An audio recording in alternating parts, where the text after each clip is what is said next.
মঙ্গলের এই গোচরটার জন্য কন্যা রাশি অর্থাৎ কন্যা রাশির সাপেক্ষে মঙ্গল যেহেতু তৃতীয়ভাবে অবস্থান করছে, বিভিন্ন রকমের আত্মীয় লাভ, সম্পর্ক, প্রণয় জীবনে লাভ হতে পারে।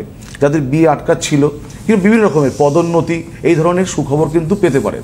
এবং ষষ্ঠভাবে যেই উপচয়ভাবে কিন্তু যেহেতু মিথুন রাশির সাপেক্ষে, মিথুন রাশির জাতক জাতিকাদের কিন্তু প্রভূত উন্নতি সাধন হতে পারে এই মঙ্গলের ট্রানজিটের জন্য। কি সেটা? শত্রু মিত্রতে পরিণত হতে পারে। হ্যাঁ, বিভিন্ন রকমের প্রাপ্তি যেগুলো আটকে ছিল, বকেয়া টাকা কিংবা বকেয়া প্রমোশন, যে কোনো ধরনের বকেয়া জিনিস আপনাদের প্রাপ্তি ঘটতে পারে। বিভিন্ন রকমের সুফল, হ্যাঁ, কিছু কেনাকাটা, কোনো ধাতব জিনিস, যানবাহন, গাড়ি, সুফল কিন্তু আপনারা পেতে পারেন। কুম্ভ রাশি দশমে, বরাহ মতে হচ্ছে দশম ভাবে উপচয়। কুম্ভ রাশির জাতক জাতিকাদের কিন্তু হঠাৎ করে কর্মপ্রাপ্তি যোগ, নতুন ব্যবসা, কর্মক্ষেত্রে বাইরে যাওয়ার সুযোগ, বিদেশ ভ্রমণ এবং পিতার সাথে সম্পর্কের উন্নতি, পিতার থেকে উত্তরাধিকার সূত্রে কিছু প্রাপ্তি এবং গৃহ জানলাভ হতে পারে এই সময়টা। এবং সবথেকে উল্লেখযোগ্য ফলাফল পেতে পারে হচ্ছে মকর রাশির জাতক জাতিকা।